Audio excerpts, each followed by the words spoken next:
Hi everybody. We've had a lot of requests about cooking ribs, and I figured today I'd try a first to do a video. I got my 10-year-old grandson going to try to record it for us. What I'm going to do is I'm going to make a competition rib and to put on the smoker. I'm not going to. My son does the competitions, as y'all know, and so it's going to be a little variance because naturally we like winning the competition. So I'm not going to tell you absolutely everything as far as ingredients, woods, and stuff like that. But this will give you a general idea if you want to cook some nice pork spare ribs at home. We can use some competitions that you use actually call for spare ribs, where you have to cut them down into what's called St. Louis cut ribs, and some competitions want you to use baby back ribs. Baby back ribs are cooked a lot different than just regular pork spare ribs. So what I'm going to do today is I'm going to show you some pork spare ribs and what we do from there. So if he'll go ahead and cut down to here. These are already St. Louis cut ribs, and what that means is they've been cut down to form like this. The spare ribs you'll see they come out much further, they're more awkward looking. So these are already pre-cut. Now in a competition, what I do here, and it's very important, you gotta have sharp knives, because a dull knife will get you cut, guaranteed. So you trim off some of this fat area on the ribs for competition. Now if you're cooking these for home, that's fine, you can leave some of this on there. These are pretty nicely trimmed already. There's not a lot of fat. There's a little fat cap right here.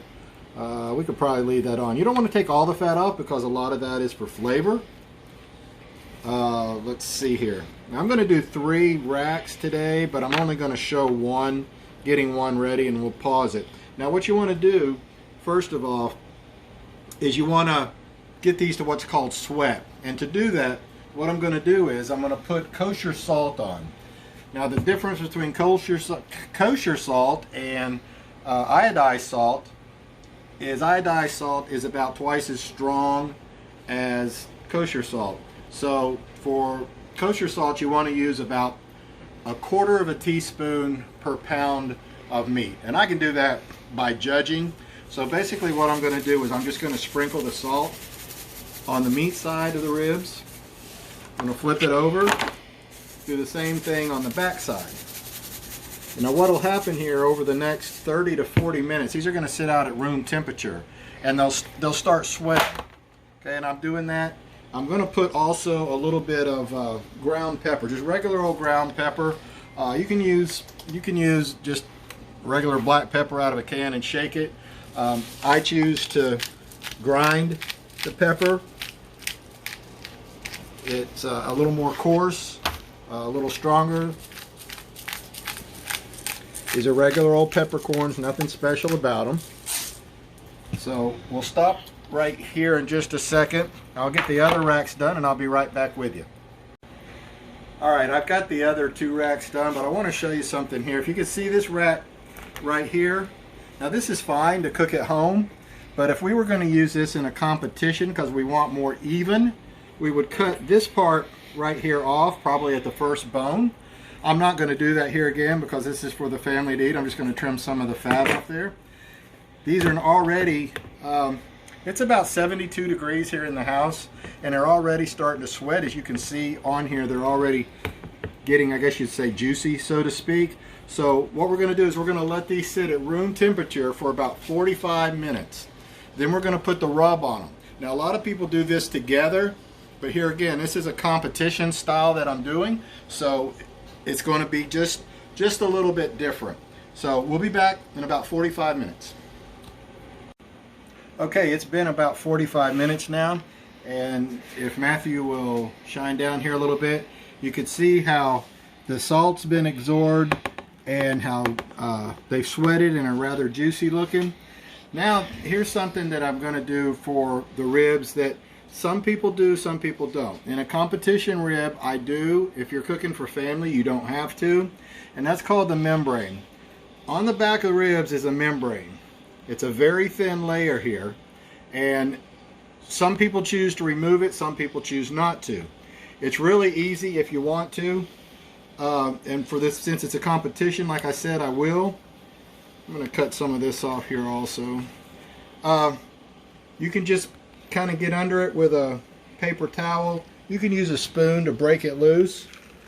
And then once you get a hold of it,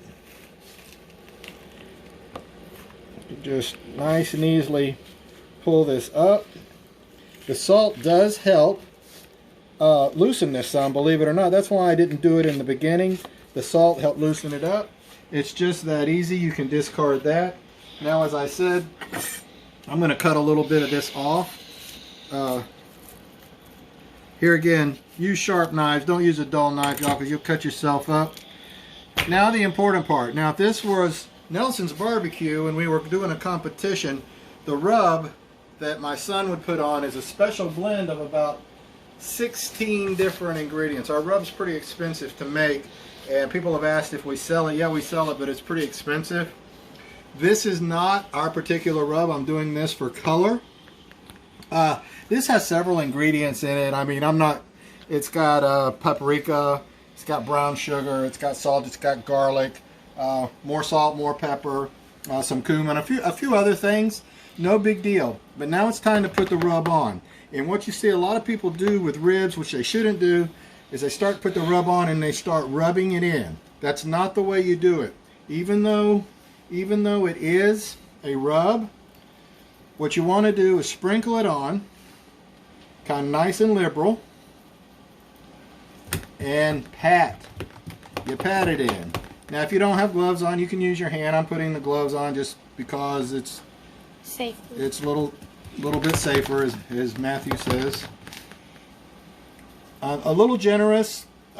This has both a little kick and a little sweet to it. In a competition rib, you want it tangy with a sweet taste also. So what we're going to do in the middle of the cook, you'll see, and see that is fine for this rib.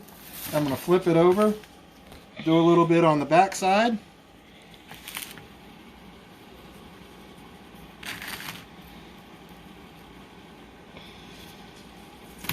Pat it in, nice, covered up.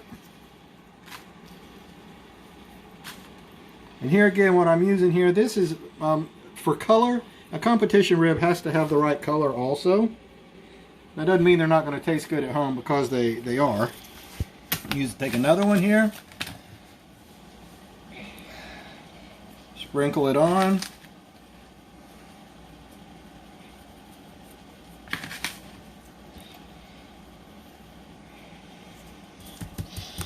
Pat it in, flip it over.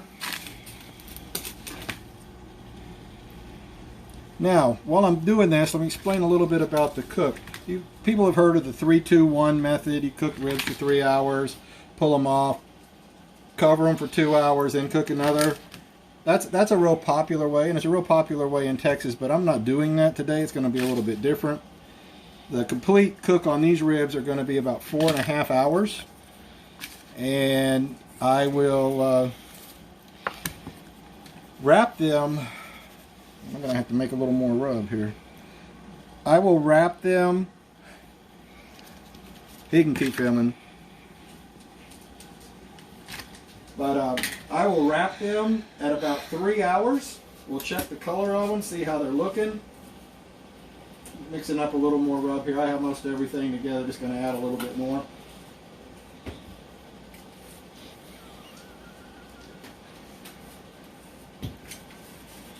Alright, this should get us through. Luckily I had everything out, that was a plus. Now, if my son was doing a competition, he would cook on the big smoker, and it's called a stick smoker because you just throw wood in the pit. You keep throwing, just like your fireplace, basically.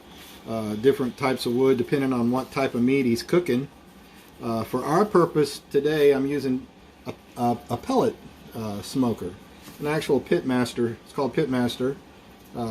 Lowe's sells them. They're actually pretty good smokers. But we'll be using that today.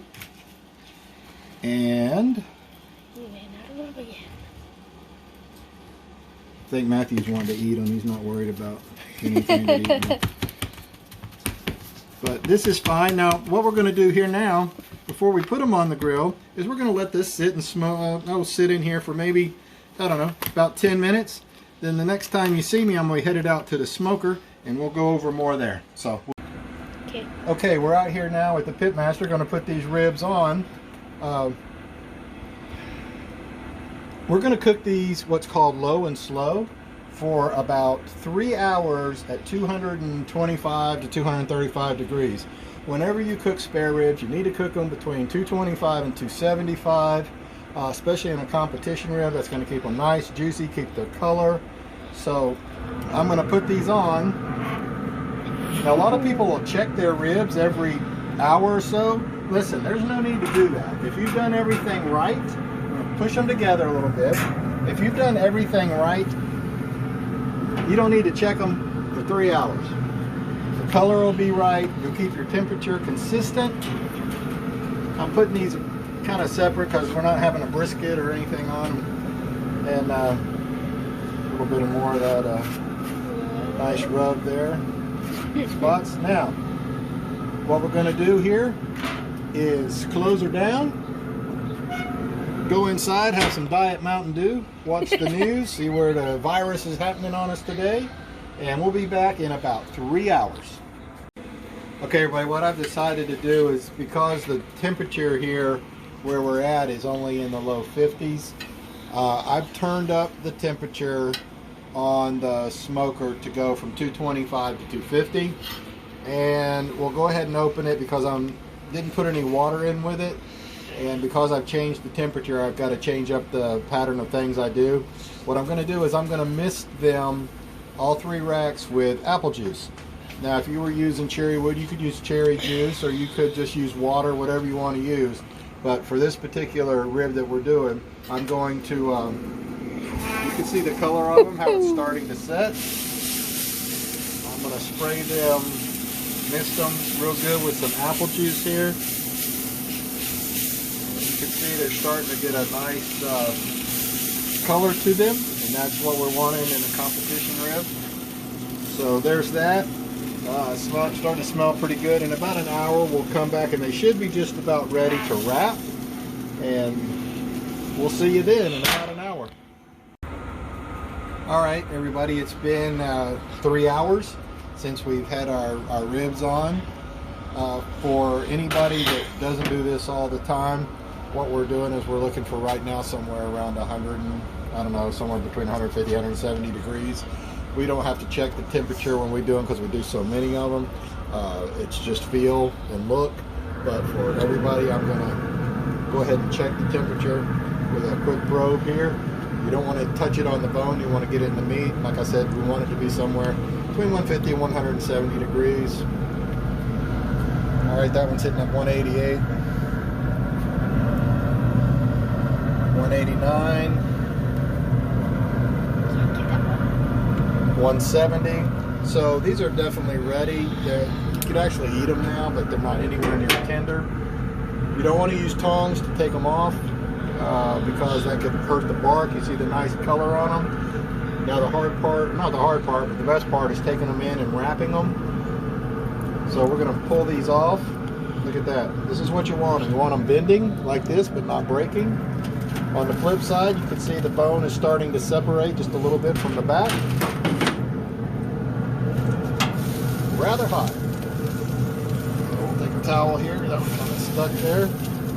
Perfect. Hey, all right, now we're going to run these inside and wrap them, so we'll be right back with you. All right, we got them inside now, and we're going to do what's called the wrap part. And here again, if my son was doing this for a competition, this would be a lot different. But for our sake and for home, this is the way we're going to do them now. I'm going to spray some, remember that apple juice I spritzed them with? I'm going to just put a little bit of that down here on the foil. I'm going to take butter. Actually, this is the Parkay. If we were doing a competition, we would probably use like a Land O'Lakes butter or real butter. Put it down. going to just put a little bit of this down here, about like so. Going to take some honey. Remember, they got a little spice to them. So we're going to put a little bit of honey, same deal, just up and down, a couple of times, couple of streaks. A little bit of brown sugar. This is dark brown sugar. We're just going to put a little bit in here, like so. Now, we're going to take one of the ribs. We're going to set it face down. With the meat side down, a little bit of apple juice on the top. A little bit more butter on the back side. A little bit of honey again. This puts a little bit more of the sweet to go with the tangy. Now we're going to take the sides, fold them up, bring it down, over, and over. Going to make it nice and tight. And there's one of them. Let me get the other two, and then we'll be back with you. All right, we're back out here to the smoker now. Got all three of them wrapped. Notice them, we're going to put them back on with the meat side down. They've been cooking with the meat side up. Now that they're wrapped, they're going to go meat side down. Now, we're going to let these go in the smoker. Probably, we're going to try for between an hour and a half, and then we'll start to finish them off. Now listen, there's many ways you can do this. You'll see a lot of people will, before they put the ribs on, they'll like rub them in mustard, or they'll rub them in mayonnaise or olive oil or something along those lines. Well, that's the reason I did the salt. It already made them sweat, so therefore the rub was automatically going to stick to them, so I didn't feel like I needed to do that. There's people that won't wrap ribs, but here again, this is a competition style rib. Now a lot of people, you'll eat ribs at home and they'll be like, you can't pick them up because they'll be falling off the bone. That is not our intent here. Our intent here is to want to stay firm. When we bite one, which you'll see later, we want the perfect bite to come. We want to leave the bone clean, but the rest of the meat to stay on the rib. And that's another way of the competition. In the competition, they're going to look at color, presentation, and of course the flavor from spicy to sweet, or from sweet to spicy, or whatever your flavor balance that you've chosen will be. Ours is going to be a bite in the beginning to sweet finish. And these are very popular for the home chef and what they do.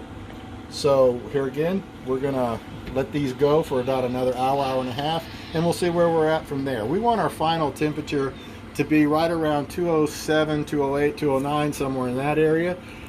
That'll keep them from falling off the bone. If they go any more than that, then they'll be overdone, which is okay for home, but not for a competition. So we'll see you in about an hour and a half. All right, it's been another hour or so, about an hour and a half. Brought the ribs inside because it's getting dark now. As I told you, we want the finished product to be somewhere between 206, 209 degrees. See right there, 209 is 209 and a half is one of them. They're all going to be pretty much in that vicinity. This one's hitting at 207. This one's hitting. All right, had a little malfunction with the camera, but anyway, we're letting it rest. You let a steak rest after you could bring it off the grill for 10 minutes or so. That puts all the juices back inside of it. If you're cooking a roast or something like that in the oven, it's very important that you let it rest, because it puts all those juices back down into the center, and it'll even cook a little bit more. With the ribs, like I said, they're already cooked. Now what I'm going to do is, like I said, we're going to take them out of the foil. I'm going to glaze them with the barbecue sauce and the juices from the sweetness from the brown sugar and the honey and the apple juice. So we'll be right back with you. All right, we've got them all unwrapped and back on the pan. As I told you, I mixed the juice in with some barbecue sauce. What I'm doing now is just glazing these up with the barbecue sauce. They are definitely done. I think they're a decent competition style cook. the next part we're going to do is we're going to put them back on the grill for roughly, I don't know, 4 or 5 minutes, if that. Let this glaze cook into them. Then we're going to bring them in. I'm going to slice it, show you the cut. And hopefully they're going to taste pretty decent. They smell pretty good, I can tell you that.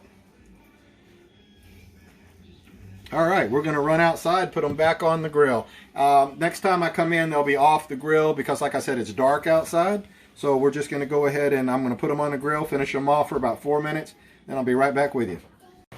All right, they've been glazed now, off the smoker. Now what we're going to do is, if we were using a competition type rib, we'd use the ones kind of like right here in the middle. But what I'm going to do is, I'm going to cut one. Yeah, that's cutting rather nicely. Sitting on top. So what I'm going to do here is, we want to see the rib. Trying not to cut the other ribs is what I'm doing. All right, you can see the smoke ring. You can see the juiciness of the rib. And now what we're going to do is we're going to try the bite.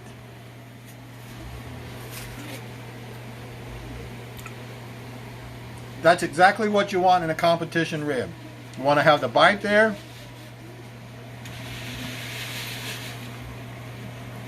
But the rib has to be tender, and it's very tender.